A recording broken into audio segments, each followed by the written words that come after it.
उनसे पर्सनली मिले थे और उन्होंने कहा था 1 सप्ताह के अंदर हम इसका समाधान करेंगे, चूँकि ये जायज़ मांग है।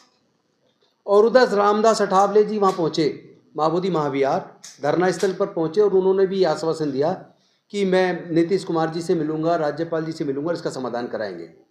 लेकिन मुझे अभी तक कोई आउटकम उसका नज़र नहीं आता, और इसलिए नज़र नहीं आता क्योंकि जिनसे मांग कर रहे हैं उनके मन में ईमानदारी नहीं है, पवित्रता नहीं है। तो मैं उनको एक बात के लिए आगाह कर दूं कि ये महाबोधि महाविहार पूरे दुनिया के बौद्धों की आस्था का केंद्र है।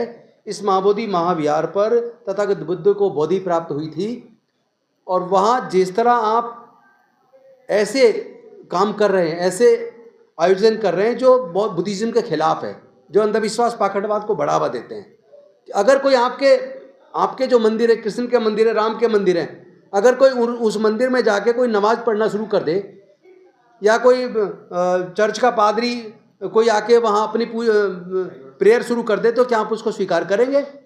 बौद्धों की आस्था के केंद्र में ऐसा कोई भी कार्य चाहे वो पिंडदान हो या कोई भी, क्यों कर रहे हो भैया? आपके पास क्या मंदिरों की कमी? आपके पास तो लाखों मंदिर है। तो आज ये आंदोलन हम जन जन तक, पूरे देश के कोने कोने तक, पूरे दुनिया के कोने कोने तक लेके जा रहे हैं। और सफलता इस बात की देखिए, अभी परसों बहुत बड़ा प्रदर्शन लंदन के अंदर हुआ है, जहाँ सैकड़ों और हजारों की मात्रा में लोगों ने प्रदर्शन किया। लास्ट वीक वाशिंगटन डीसी में हुआ, न्यूयॉर्क में हुआ, ऑस्ट्रेलिया के अंदर हुआ, फ्रांस में, जर्मनी में, तमाम देशों में जहाँ जहाँ तथागत बुद्ध को मानने वाले लोग हैं, वो लोग महाबोधि महाविहार की मुक्ति के लिए आवाज़ बुलंद कर रहे हैं। और अभी तो हम केवल महाबोधि महाविहार की मुक्ति की बात कर रहे हैं, क्योंकि हम इस मसले को बढ़ाना नहीं चाहते। आप तो मंदिरों में मस्जिद तलाशते फिर रहे हो, लेकिन ध्यान रखना, अगर सारे धार्मिक स्थलों पे खुदाई हो जाए तो 500 साल से पहले के जितने भी मंदिर या जितनी भी विरासत मिलेगी वो बुद्ध की मिलेगी। खुद स्वामी विवेकानंद जी ने अपनी राइटिंग्स के अंदर वॉल्यूम 7 में बताया है कि अनेकों बौद्ध मंदिरों पर कब्जा करके हिंदू मंदिर बनाए गए। पुरी का जगन्नाथपुरी का जो मंदिर है वो बुद्ध का मंदिर है।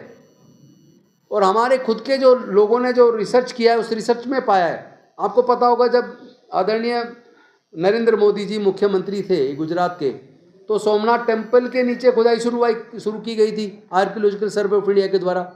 उसके नीचे बुद्ध का मंदिर, बुद्ध की गुफाएं निकल आई, तुरंत उसको वहीं पे उन्होंने जांच को रोक दिया। मैं कह रहा हूँ, जहाँ भी खोदोगे बुद्ध निकलेंगे। भारत में 2000 से ज़्यादा गुफाएं हैं और उसमें 98% गुफाएं बुद्ध की हैं। हर जगह बुद्ध के अवशेष हैं। कितना छुपाओगे? जहाँ भी खुदाई होगी केवल बुद्ध निकलेंगे। अगर आप महाबोधि टेम्पल को तुरंत बौद्धों को सौंप देते हैं, उसका मैनेजमेंट कमेटी बीटी एक्ट 1949 को तुरंत रिपील करके, तो ये शायद पूरे देश के लिए अच्छा होगा और ये इन लोग के लिए अच्छा होगा। वरना अभी हम महाबोधि महाविहार की मुक्ति की बात कर रहे हैं, उसके बाद जितने बौद्ध मंदिरों पर कब्जा किया गया है, फिर हम उसके लिए भी आंदोलन छेड़ेंगे। और हम और भंते जी और तमाम बौद्ध भिक्षु और तमाम अम्बेडकरी या बुद्धिस्ट उपासक, जो पूरे देश के अंदर उपासक उपासिकाएं जो मूवमेंट चला रही हैं, अब हम इस आंदोलन को एक एक घर, एक एक गांव तक लेके जाएंगे। अभी तो 14 अप्रैल को दलित प्रेरणा स्थल नोएडा से इस धम्म यात्रा की, इस न्याय यात्रा की, शांति यात्रा की शुरुआत हो रही है, जिसमें पद यात्राएँ भी होंगी। और हम जगह जगह मीटिंग लेते हुए इसको आगे बढ़ाएंगे। और फिर पूरे देश के कोने कोने से भी इस तरह की यात्राएं निकलेंगी। और हम इस आंदोलन को इस बार, जैसे 92 के अंदर भंते नागार्जुन सुरेश ससई जी के नेतृत्व में जो आंदोलन चला था, और उस आंदोलन को आपने डिफ्यूज़ किया, उनको अल्पसंख्यक आयोग का मेंबर बना दिया, बाकी 4 भिक्षुओं को उसका मेंबर बना दिया मैनेजमेंट कमेटी का, और आपने उनको प्रॉमिस किया कि हम इसका पूर्ण समाधान करेंगे, लेकिन आपने समाधान नहीं किया। इस बार ये आंदोलन तब तक चलेगा जब तक पूर्ण समाधान ना हो जाए, जब तक बीटी एक्ट 1949 एक्ट रिपील ना हो जाए। हम इसको जन जन का आंदोलन बना देंगे। और ये समझ लीजिए, ये केवल अम्बेडकरवादियों तक सीमित नहीं है। देश के तमाम दलित, पिछड़े, आदिवासी और यहाँ तक कि माइनॉरिटी के भी 90% लोग ये उस बात को समझ रहे हैं कि हम सब के पूर्वज बौद्ध थे।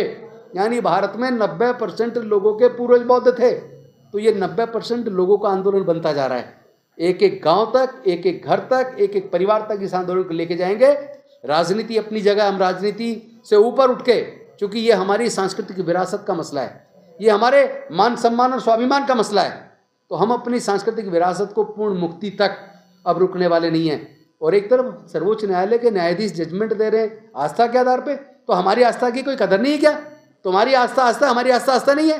तो ये आंदोलन बहुत ज़्यादा बड़ा होने वाला है। मैं तो निवेदन करूंगा आदरणीय नीतीश कुमार जी से भी और देश के प्रधानमंत्री नरेंद्र मोदी जी से भी, वो दिल बड़ा करके इस समस्या का समाधान तुरंत कर दें, अन्यथा ये इतना बड़ा आंदोलन होने वाला है, ये आपके बस की संभालना नहीं है।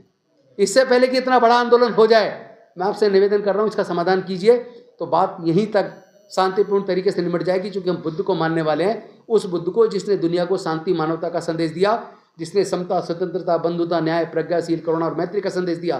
तो हम हाथ जोड़कर विनती कर रहे हैं, लेकिन अगर हम हाथ जोड़ना जानते हैं तो हम हाथ मरोड़ना भी जानते हैं। अभी हम इंतजार कर रहे हैं, देखते हैं आप लोग कितना और रिजिड होके हठ धर्मी करके बैठे रहेंगे। आप हमारी अगर परीक्षा ले रहे हो तो आप हमारी परीक्षा ले लो। अगर ये आंदोलन कुर्बानी मांग रहा है तो सबसे पहले हम लोग कुर्बानी देंगे बनते जी। हम अपने आप को मिटाने को तैयार हैं, लेकिन अपने समाज की, इस पूरे बुद्धिस्ट समाज की आस्था के ऊपर आँच नहीं आने देंगे।